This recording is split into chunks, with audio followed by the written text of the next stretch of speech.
The cold wind whistled through the empty streets as Detective Samantha Graves stood outside the scene of the crime. The house, abandoned for years, had been a place of whispered rumors among the townspeople. "Do you believe in ghosts?" her partner, Officer Drew Daniels, asked. Samantha didn't respond immediately, her gaze fixed on the darkened windows. Something didn't sit right with her. "Something is off about this case," she muttered under her breath. The old, dilapidated house was now a crime scene, and they had no idea what to expect. The air was thick with tension. Drew shifted nervously on his feet, looking at the house, then back at Samantha. "We've got no leads, no witnesses," he said. "But we know one thing for sure. Something happened here, and it's not going to let us go." "Detective, look at this," Drew said, holding up a scrap of paper he had found on the floor. The crumpled note contained only one line of text: "You can't escape the past." Samantha's heart skipped a beat. "This is personal," she muttered, glancing at Drew.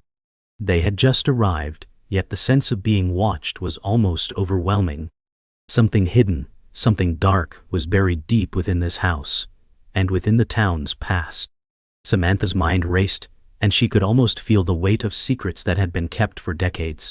She wondered, had someone been trying to leave the past behind, or was the past coming back for vengeance?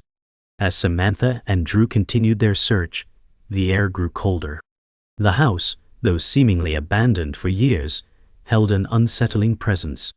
A loud bang echoed from upstairs. "Did you hear that?" Drew asked, his voice cracking. Samantha nodded. "I think we're not alone." They ascended the creaky stairs, their flashlights casting long shadows on the walls. At the top, they found a door that wasn't supposed to be there, hidden behind old furniture.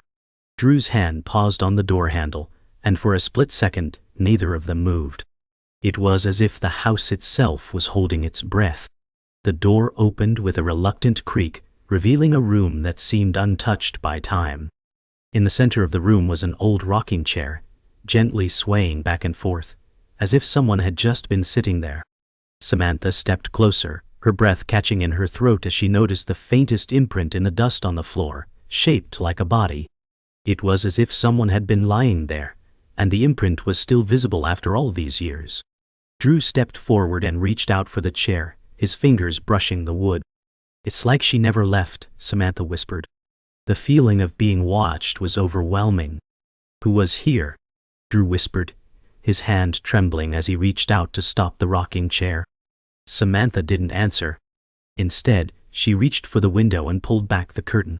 Outside, a figure stood motionless at the edge of the yard, its face hidden in shadow. Samantha's blood ran cold. "We need to go," she whispered.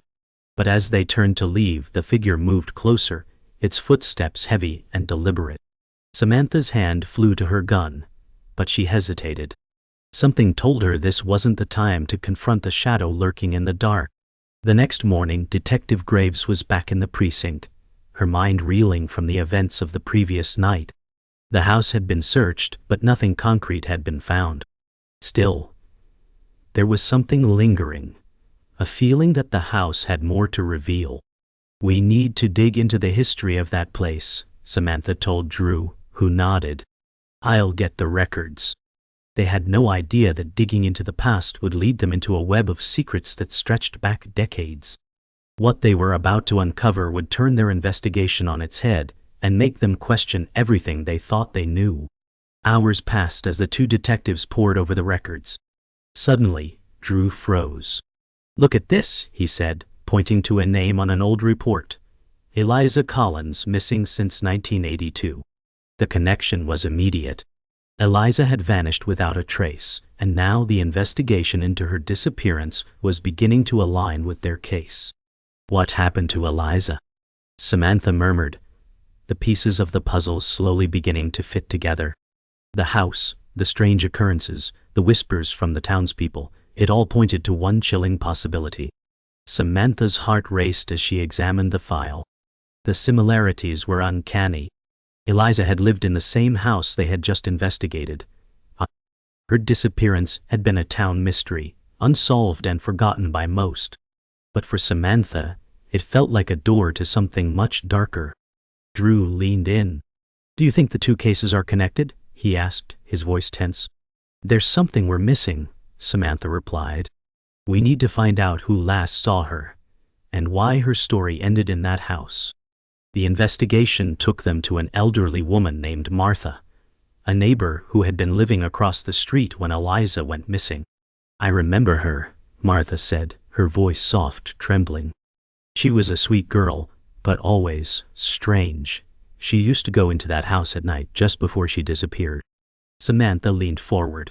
"Did she ever tell you why?" Martha shook her head, her face pale. "No, but I saw something once. There was a man. He was always watching her. I don't know who he was, but something about him. It wasn't right." The more they dug into Eliza's life, the more they uncovered troubling details. There were rumors about a hidden relationship with someone from the town's past, a man with ties to a local cult that had disappeared decades ago. The deeper they went, the more the lines between past and present began to blur. "It's all connected," Samantha said, feeling a chill run down her spine. "This house, Eliza, the cult. They never really left." The deeper they dug into Eliza's disappearance, the more chilling the connections became. Old witnesses, now aged, spoke of strange occurrences at the house, the sound of a woman crying, glimpses of a figure in the window, and rumors of a twisted family secret that had been buried for years. "She's still here," Drew said, his voice low. "Eliza's spirit, it's restless." Samantha stared at the evidence in front of her. There was something far darker going on. The police files were filled with strange anomalies that didn't make sense, and as they pieced together the fractured story, they realized this wasn't just a case of a missing person. It was a haunting, a murder, and a cover-up all rolled into one. The house was tied to it all. It had secrets, and it was protecting them fiercely. As Samantha sifted through more files, one name stood out. James Thornton, the same man who had been reported as a missing person years ago. But he had never truly disappeared. According to records, he was last seen near the house around the time Eliza went missing. "He was involved with the cult," Samantha muttered. "But why was he tied to her disappearance?" Drew sat back, rubbing his temples. "Is there something in the house? Is he hiding there?" The thought was unbearable, but they couldn't ignore the mounting evidence. Everything pointed to that house being more than just a structure. It was a prison for something far darker, holding the ghosts of its tragic past. As the investigation reached a boiling point, Samantha and Drew returned to the house once more. This time, they brought the tools necessary to search for hidden compartments. "There's something we're missing in the walls, in the floorboards," Samantha insisted. The house creaked with age, its silence almost deafening as they methodically checked each room. Then they found it, an old wooden trapdoor under the rotting floorboards. Drew's breath caught. "Is this it? The place they've been hiding?" Samantha nodded grimly. The house was hiding a truth that was far worse than they could have imagined, and it had been waiting for them all along. The trapdoor opened with a screech that echoed through the empty house. Beneath it lay a small hidden cellar, its entrance barely noticeable unless one knew exactly where to look. The air was thick with dust and decay. Samantha shone her flashlight into the darkness. A smell, damp and foul, hit her immediately. "Stay close," she ordered Drew, who hesitated but followed.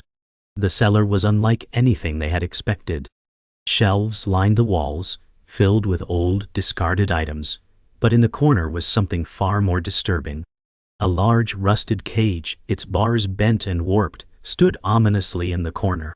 Samantha stepped forward, her heart racing. "They were keeping someone here," she whispered. The discovery sent chills down both their spines.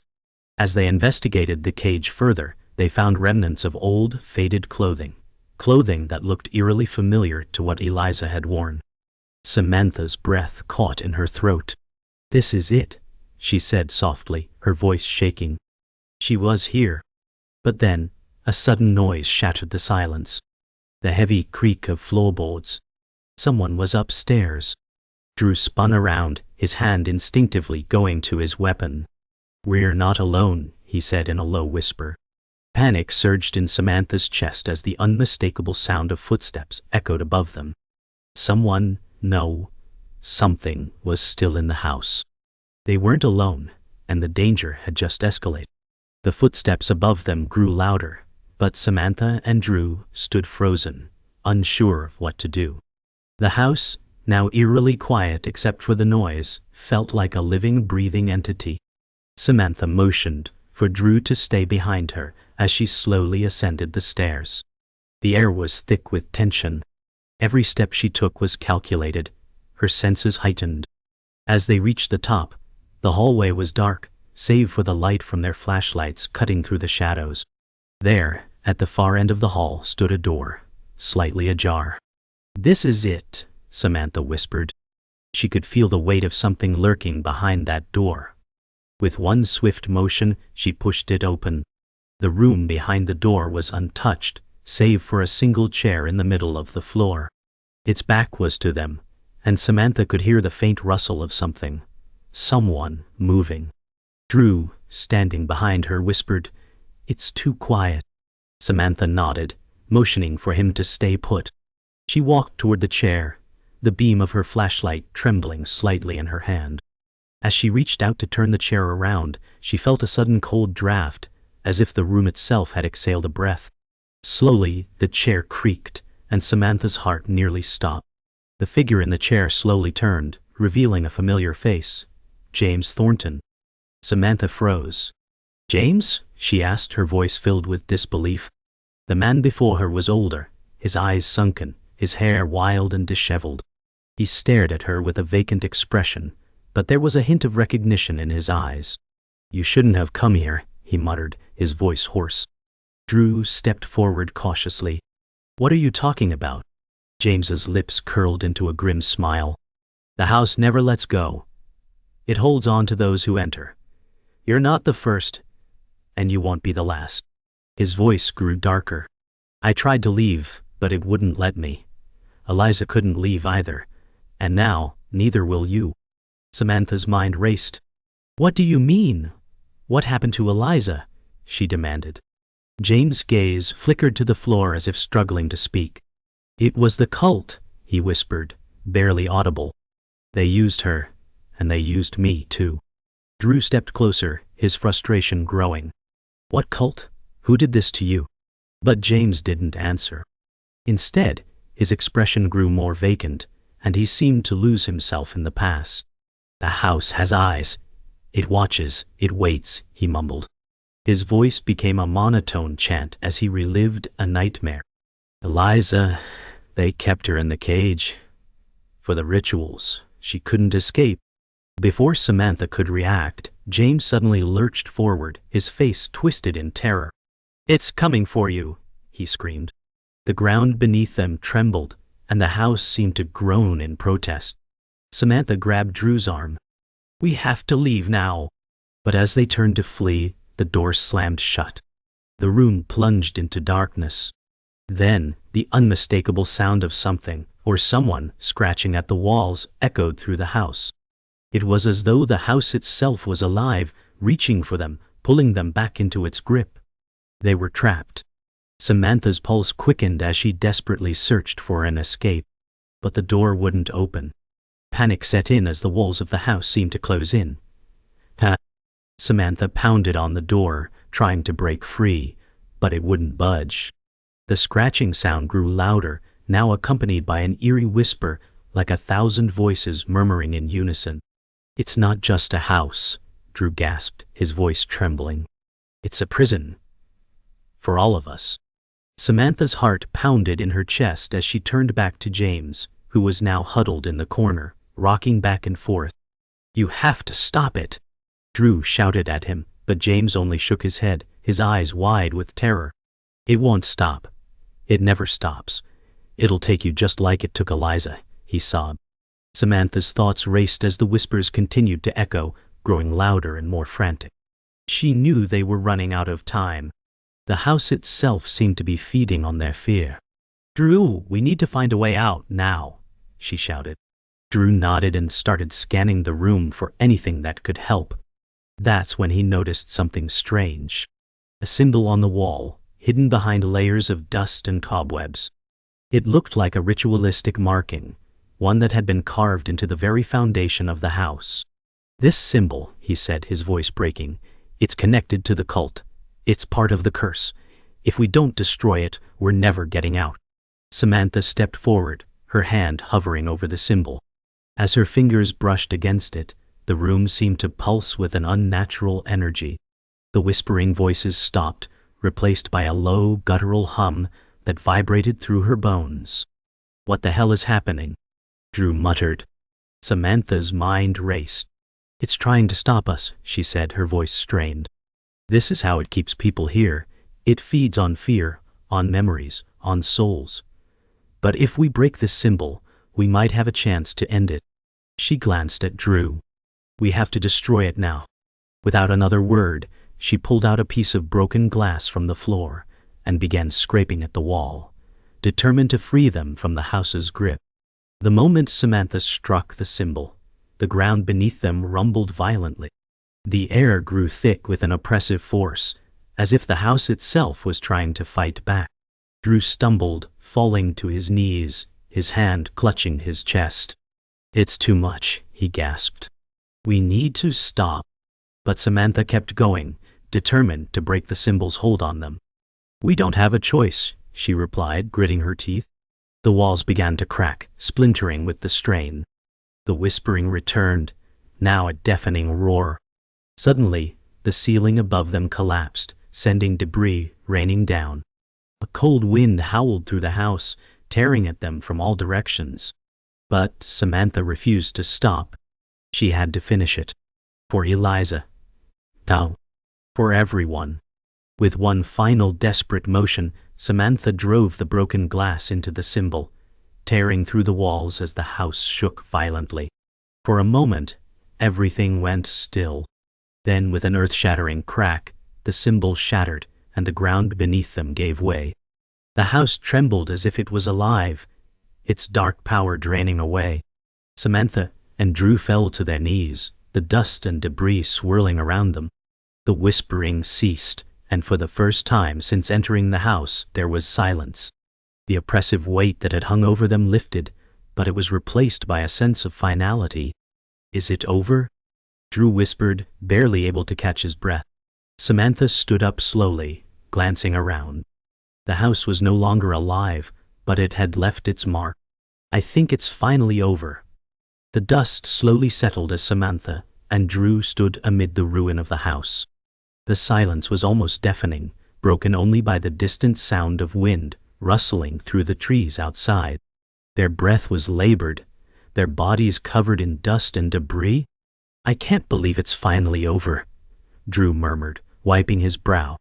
Samantha nodded, though her mind was still racing. There was a weight she couldn't shake off. The house might have been silenced, but the secrets it had held were far from gone. "We still need to know what happened to Eliza," she said softly. Drew looked at her, his eyes weary. "I don't think anyone will ever know the full story, Samantha. But at least we stopped it." The days that followed were a blur. The authorities were called in, and the house was eventually demolished. But Samantha couldn't shake the feeling that something was still watching her. Every night as she lay in bed, she could feel the house's cold presence lingering in the back of her mind.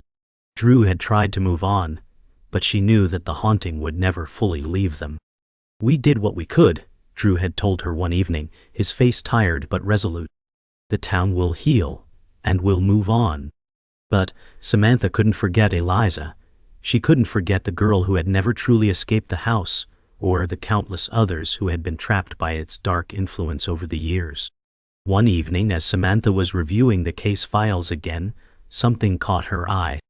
A photograph, one she hadn't noticed before. It was an old image of Eliza, but there was something different about it. In the background, barely visible, was the outline of the house, the same house they had destroyed. And next to Eliza, standing in the shadows, was a figure that seemed too familiar. Samantha's heart stopped. It was James Thornton. But how? He had been locked away, or so she thought. She leaned in closer, her fingers trembling as she touched the photo. "No," she whispered to herself. He's still out there. The realization hit Samantha like a tidal wave. It couldn't be. James had died, he had to have. But the photograph, the lingering presence of his shadow, suggested otherwise. Something was off, something was wrong with the timeline of their investigation. It's not over, Samantha murmured, the weight of the truth pressing heavily on her chest. Drew had left for the evening, unaware of the revelation. As Samantha stood in the dim room, staring at the photograph, she knew that her next move was inevitable. She had to confront the one person who might still hold the answers. James Thornton. But if he was still out there, how had he managed to stay hidden all this time? Determined, Samantha set out to find James again. The only question now was, where was he hiding? She contacted all her leads, digging into records that had been previously overlooked. Hours turned into days, but she wasn't about to give up. Finally, a breakthrough came. An old man who had once been part of the same cult contacted her. He had witnessed James' last moments, but had been too afraid to speak out. He never left, the man said, his voice cracking. James faked his death. He's been hiding right under your nose, working with the house, feeding off its power. And now, he's looking for you. The call from the elderly man had given Samantha the lead she desperately needed. With Drew by her side, she headed out to meet him, the weight of the revelation heavy on her shoulders. So James is alive, Drew said, his voice tense. But why would he stay hidden? What's his endgame?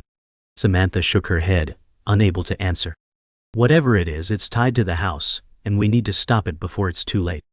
The sun was setting as they arrived at the location the man had given them, a dilapidated warehouse at the edge of town. It was as if the shadows themselves were alive, closing in as they approached.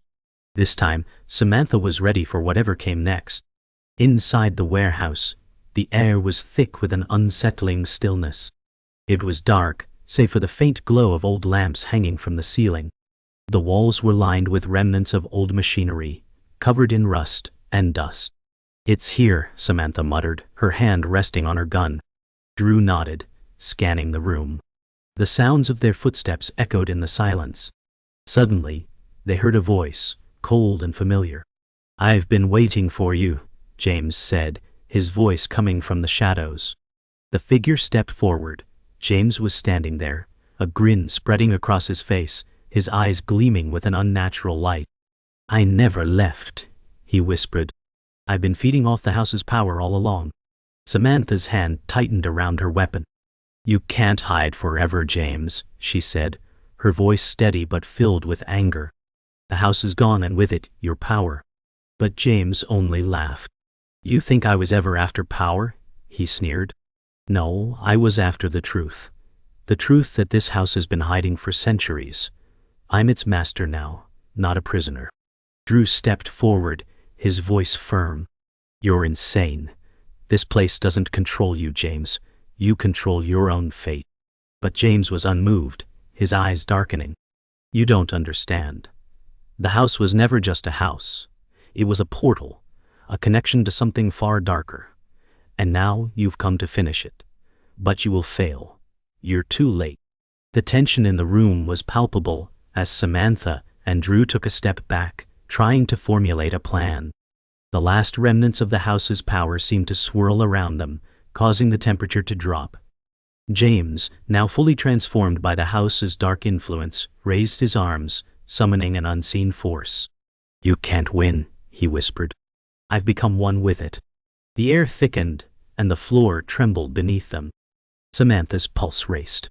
This wasn't just a battle for their lives. It was a battle for the very fabric of reality itself. In one final push, Samantha raised her weapon, aiming directly at James. This ends now, she declared. Samantha fired. The sound of the gunshot was deafening, but it did nothing to break the dark energy swirling around James. With a wild cry, he unleashed a blast of energy that sent Drew crashing into a pile of debris. Drew! Samantha screamed, but she didn't hesitate. The fight was far from over. As James advanced on her, a dark energy coursing through him, Samantha knew what had to be done. With one last desperate effort, she lunged forward, using all the strength she had left. Her hand found a shard of broken glass on the ground, and with a swift motion, she plunged it into James' heart.